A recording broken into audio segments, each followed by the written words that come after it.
তোমরা জানো আমি অনেক অসুস্থ, তারপরেও একটা কথা বলতে খুব ইচ্ছা হলো, এই জন্য আমি ভিডিওটা বানাচ্ছি।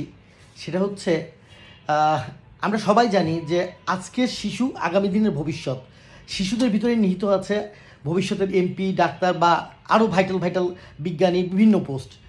বাট বর্তমানে যারা ক্ষমতায় আছে আমি তাদেরকে আসলে কেন্দ্র করে আমি একটা কথা বলতে চাই যে যারা এখন পর্যন্ত একটা ললিপপের লোভ সামলাইতে পারে না বা হুট করে নিজের আবেগকে কন্ট্রোল করতে না পেরে বাচ্চাদের মতো রাস্তায় ভ্যাঁ ভ্যাঁ করে কেঁদে দেয়, তাদেরকে দিয়ে কিভাবে দেশ চলবে এইটা আমি বুঝি না। হ্যাঁ, হয়তোবা এদের ভিতর থেকে ভালো নেতা তৈরি হবে, বাট সেটা সময় সাপেক্ষ ব্যাপার।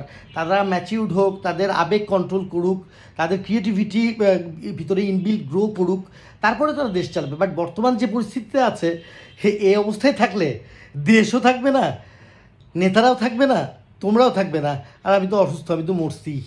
আল্লাহ জানে কী হবে, আল্লাহ। যাই হোক বন্ধুরা, বিষয়টা নিয়ে তোমরা আসলে অন্যায় নিও না। আমি নিজের মানে এক্সপিরিয়েন্স থেকে বিষয়টা বললাম, তোমরাও বিষয়টা বিবেচনা করে দেখো।